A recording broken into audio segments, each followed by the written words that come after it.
गेसुओं की हवा न दे जाना, गेसुओं की हवा न दे जाना, बंदा परवर दगा न दे जाना, और मुझको इंसान की ज़रूरत है, तरस खाकर खुदा न दे जाना। जी अस्सलाम वालेकुम जी, मैं हूं लाहौर से अतीक मलिक और आप देख रहे हैं पाकिस्तान टुडे डिजिटल। नाज़रीन, एक बेहतरीन फ़नकार हमेशा अपनी बेहतरीन अदाकारी और फ़नकारी से पहचाना जाता है, जबकि दुख और परेशानियों में हिम्मत दिखाने वाला एक बेहतरीन इंसान समझा जाता है।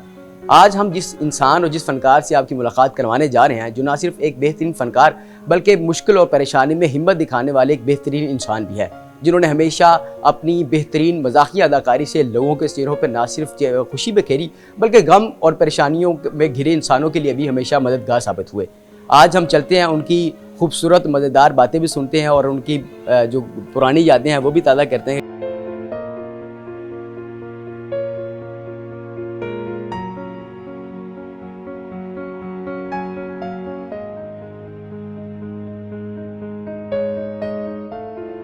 नाज़रीन, इंसान के दुख और परेशानियां ही बताती हैं कि इंसान कितना अजीम है, क्योंकि जब इंसान के दुख और परेशानियां बढ़ जाती हैं तो उसका मतलब है कि इंसान बहुत अजीम। इस वक्त मैं पाकिस्तान के बहुत ही मशहूर, मज़ेदार और शानदार फ़नकार अदाकार मकसूद अनवर अल मरूफ जानू बाबा साहब के पास मौजूद हूँ, जिन्होंने अपनी हिम्मत नहीं हारी, क्योंकि एक बीमारी के बाद उनकी एक टांग भी काट दी गई, लेकिन इसके बावजूद वो अपनी ज़िंदगी और अपनी परेशानियों से लड़ते हुए मज़ीद जो है वो हिम्मत बरकरार रखे हुए हैं। हमारे साथ मौजूद हैं, इनसे बात करते हैं। जानू बाबा जी, बड़े मज़ेदार दौर गुजरा, बड़ी मज़ाक़िया सी आपने स्टेज अदाकारी भी की, बड़े मज़ेदार आप रोड शो भी करते रहे। अब आप इस जगह पर मौजूद, लेकिन फिर भी आपने हिम्मत नहीं हारी। इंसान को हिम्मत हारनी भी नहीं चाहिए, क्योंकि देखें अल्लाह ने आपको तमाम रंगों से नवाजा, नेमतों से नवाजा। देखते आप हैं, सुनते आप हैं, खाते आप हैं, चलते आप हैं, सोचते आप हैं, इतना कुछ आपको दे दिया और सब कुछ मेरे परवरदिगार ने दिया। और कहते हैं कि इन्ना लिल्लाह है व इन्ना इलैहि राजिऊन, हम उसी की तरफ से आए हैं और इसी की तरफ लौट जाएंगे। तो अगर दी हुई नेमत जो है वो किसी हादसे में, किसी मजबूरी में, किसी माजूरी में वो चली जाए तो रोना नहीं चाहिए। ज़िंदगी में आपने 46 से ज़ायद फिल्मों में काम किया, थिएटर्स में काम किया, जितने चुटकुले, जितनी मज़ाक़िया बातें तब करते थे, तब की कोई बात मज़ेदार सी, जो वाक़या जो आप बड़ा मज़ेदार, बड़ा तारीखी हो, वो शेयर करना चाहिए। तारीखी बेटा, मैं किहड़ा सिकंदर आज़म दी फौज नाल निकलिया होया सा तारीखी वाक़या मैं तुम्हें सुनाऊं, या मैंने कौन सा टीपू सुल्तान की तलवार अपने हाथ में उठाई दी कि बादशाह सलामत इसको उठा लीजिए। तो नहीं, तारीखी वाक़या तो कोई नहीं, आम से वाक़यात हैं और वाक़या जो हैं वो अनगिनत हैं कि आपका प्रोग्राम ख़त्म हो जाए तो गल्ला ख़त्म ना हो, क्योंकि कॉमेडी प्रोग्राम है ना। तो मैं एक आपको 2-3 बातें शेयर कर देता हूँ। एक ड्रामा था जो शालीमार थिएटर में परफॉर्म हुआ और वो उसमें मैं एज ए टेररिस्ट बना था। निराली नरगस उसका ड्रामे का नाम था, मैडम नरगस उसमें परफॉर्म कर रही थी as a leading role. Pakistan की सुपरस्टार हैं स्टेज की, फिल्म्स की। तो उसमें मैं एज ए विलन था और वो जो हमारा एक वाक़या हुआ था जिसमें APS के बच्चों को शहीद किया गया था, उसके नज़रिए को लेके, उसकी वन लाइन को लेके उन्होंने बताया था कि टेररिस्ट जो हैं वो अपनी धरती के कितने जालिम लोग होते हैं, जिनकी वजह से बच्चे, फैमिलीज जो हैं वो डिस्ट्रॉय होती हैं और वो माशरे के अंदर कैसा बिगाड़ पैदा करते हैं।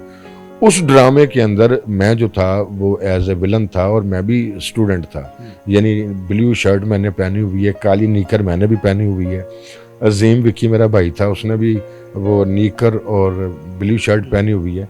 आबिद खान साहब के जो प्यारे हैं जनाब शाहिद खान साहब, वो भी स्टूडेंट होते हैं और मैं उन स्टूडेंट के अंदर एज अ विलन होता हूँ। तो जब उसका मतलब वाइंड अप होता है तो वहाँ पे मैं बॉम्ब लगाता हूँ क्लासरूम के अंदर, तो वो पकड़ लेते हैं कि इसने लगाया था। तो टेंट शेंट मैंने की हुई थी, पूरा विलन लुक थी, तो वो मुझे पकड़ लेते हैं और मैं भागता हूँ, मैं सीढ़ियाँ भागता हूँ तो वो पाकिस्तान का झंडा आगे कर लेते हैं। तो फिर मैं क्लैपिंग होती है वहाँ पे, मैं सेकंड टाइम उधर भागता हूँ तो गुड्डू कमाल होता है उधर खड़ा हुआ, वो भी झंडा लहराता है कि अब तुम भाग नहीं सकते। तो मैं इधर भागता हूँ तो इधर अजीम विकी साहब खड़े होते हैं, जब इधर भागता हूँ तो शाहिद खान साहब खड़े होते हैं। अब ऊपर से रास्ते भी मेरे बंद हैं, इधर से रास्ते भी मेरे भागने के बंद हैं। तो अब मैं स्टेज पर भाग रहा हूँ, मूवमेंट मेरी बड़ी तेज़ थी, तो बड़ा क्लाइमैक्स था। तो इसी दौरान जो शाहिद खान साहब हैं वो मुझे घोंसा मारते हैं और मैंने गिरना होता है, और जब मैं गिर जाता हूँ تو ان کے جو حب الوطنی کے ڈائلاگ ہیں وہ میرے منہ کے اوپر وہ پاؤں رکھ کر بولتے ہیں. تو خیر یہ 7 دن ڈرامہ چلنا تھا, 4 کے دن تو انہوں نے پاؤں جو ہے نا وہ نرم رکھ لیا. تو ایک دن پبلک کی کلیپنگ جو تھی وہ بڑی زوروں پہ تھی, تو انہوں نے وہ جو پاؤں تھا بجائے میرے سر کے پاس رکھنے کے انہوں نے میرے گلے پہ رکھ دیا, اور پورے ڈائلاگ جو ہے وہ میرے گلے پہ پاؤں رکھ کے بولے. اور مجھے سچ مچ ایک لمحے کی یہ لگا کہ میں دہشت گرد ہوں اور میں فوت ہونے لگا ہوں. تو میں نے شاہد خان صاحب کی طرف گھور کے دیکھا, اور وہ پبلک کی طرف کھڑے ہو کے ڈائلاگ بول رہے تھے نا, تو میں کیا کلمہ پڑھ لو جناب آئی تھے پروفیسر صاحب تھوڑا دی اینڈ ہو گیا جانو بابا جی. تو ایسا ہو جاتا ہے, بہت سارے واقعات ہیں. جانو بابا جی, طنز و مذاق آپ کا جو ہے وہ ٹائٹل رہا, ابھی بھی طنز و مذاق کا سلسلہ جاری ہے. ਤੁਹਾਡੇ ਵਰਗਾ ਬੱਚਾ ਨਾ ਕਿਤੋਂ ਵੀ ਦਾਲ ਚਾਵਲ ਖਾਵੇ ਨਾ ਤੇ ਕੋਈ ਗੱਲ ਕਹਿ ਰਿਹਾ ਹੁੰਦਾ ਹੈ, ਇਹ ਤੁਹਾਡੀ ਦਾਲ ਅੱਜ ਫਿੱਕੀ ਜਿਹੀ ਹੈ, 2 ਚਮਚੇ ਹੋਰ ਪਾਣਾ. ਮਾਸ਼ਾਅੱਲਾ. ਤੁਹਾਡੇ ਵਰਗਾ ਬੱਚਾ ਨਾ ਕਿਸੇ ਵੀ ਮਹੱਲੇ ਦੇ ਵਿੱਚ ਕੋਈ ਸ਼ੈ ਵੰਡੀ ਜਾ ਰਹੀ ਹੋਵੇ ਨਾ ਤੇ ਉਥੋਂ ਲੰਘਦਾ ਲੰਘਦਾ ਕਹਿ ਰਿਹਾ ਹੁੰਦਾ ਹੈ, ਮੇਰਾ ਹਿੱਸਾ بھی مجھے دے دیں. ماشاءاللہ طنز و مذاق کا سلسلہ ابھی بھی جاری ہے. ابھی بھی جاری ہے. دیکھیں بات یہ ہے کہ this is not the end of the life. زندگی کہیں بھی ختم نہیں ہوتی, اور میں دکھی ہوں, میں پریشان ہوں تو میں ہوں نا, تو جو لوگ ہیں وہ تو پریشان نہیں ہیں. لیکن اگر دیکھا جائے تو ہر انسان اپنی ذات کے اندر دکھی ہے. کوئی مالی پریشانی کا بدحالی کا شکار ہے, کوئی اپنے غموں سے لڑ رہا ہے, کوئی اپنی ناکام محبت سے لڑ رہا ہے, کوئی اپنی بیماری سے لڑ رہا ہے, کوئی اپنے دکھوں سے لڑ رہا ہے, کسی کے گھر کے حالات خراب ہوں گے, کسی کو جاب کا مسئلہ ہے. ਤੇ ਆਪਸ ਦੀ ਗੱਲ ਹੈ, ਕਈ ਲੋਕ ਐਵੇਂ ਗੁੱਸੇ 'ਚ ਹੁੰਦੇ ਨੇ. ਮੈਂ ਕਿਹਾ ਤੁਹਾਨੂੰ ਕੀ ਕਹਿੰਦਾ, ਵੇਖੋ ਜੀ ਉਹਨੇ ਨਵੀਂ ਗੱਡੀ ਲੈ ਲਈ ਤੇ ਮੇਰੇ ਕੋਲ ਹਲੇ ਸਕੂਟਰ ਹੈ, ਐਵੇਂ ਸੜੀ ਜਾਣਾ, ਐਵੇਂ ਹਸਦ ਕਰੀ ਜਾਣਾ ਹੈ. تو یہ چیز بھی ہے نا. تو انہیں نویں جتی پائی, اللہ کرے یہ بکل ٹوٹ جائے ہے. تو ایسا ہوتا ہے. انہیں اپنے گھر سے پینٹ کروایا تو جانتے ہوئے سویرے ایویں نال اتنے 2 کولے دیا لکیراں پھیرتی ہیں. انہیں نویں گڈی لے لی ہے تو وہ سکریچ پا دیتے ہیں, وہ بد دعاواں دین ڈے ہیں. تو جلنا نہیں چاہیے. اور ٹرک کے پیچھے لکھا ہوتا ہے جلنے والے کا منہ کالا. دعا کرے گا. ہاں ماشاء اللہ, ماں کی دعا جنت کی ہوا. ہاں ماشاء اللہ. تو یہ ہے کہ اگر آپ دکھی بھی ہیں نا تو آپ یہ شکر ادا کریں کہ اللہ نے آپ کو کتنی نعمتوں سے نوازا ہے. جو اس کی بے قرار نعمتیں ہیں اس کا شکر تو ادا کر لیا کریں, گلہ شکوہ نہیں کرنا چاہیے. یہ تو اللہ کا کرم ہے کہ آپ کو اس نے سانسوں کی مالا دی ہے, وگرنہ بہت سارے لوگ ہیں جو اس عمر تک پہنچتے نہیں ہیں. بہت سارے ننھے پھول ہیں جن کی چھوٹی چھوٹی قبریں قبرستان میں بنی ہیں, اور اوپر لکھا ہوتا ہے حسرت ان غنچوں پہ ہے جو بن کھلے مرجھا گئے. تو بات یہ ہے انسان کو ہر دم اللہ کا شکر ادا کرنا چاہیے. ایویں پیڑا جا منہ بنا کے جو کوریاں نہیں پانیاں چاہیے. اچھا یہ بتائیں کہ فیڈرل گورنمنٹ کی جانب سے آپ کو جو آرٹسٹ سپورٹس فنڈ ہوتا ہے اس کے تحت کوئی ابھی تک فنڈ سپورٹ کی گئی ہے؟ ابھی تک تو سپورٹ نہیں کی گئی. تو ویسے میں نے سپورٹ مین شپ کا مظاہرہ کیا ہے, میں اپنی آواز پہنچائے جا رہا ہوں. تو غالباً جمال شاہ صاحب سرکار ہیں وہاں پہ, اللہ ان کو حیاتی دے, سلامتی دے.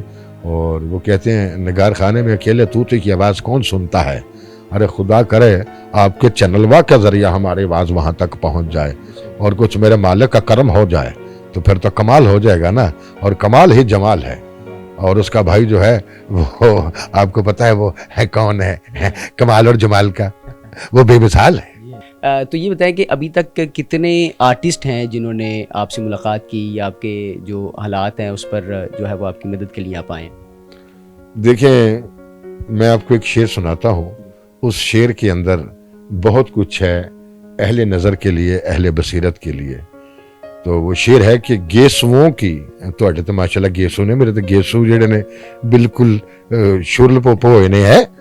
گیسوؤں کی ہوا نہ دے جانا, گیسوؤں کی ہوا نہ دے جانا, بندہ پرور دغا نہ دے جانا, اور مجھ کو انسان کی ضرورت ہے, ترس کھا کر خدا نہ دے جانا.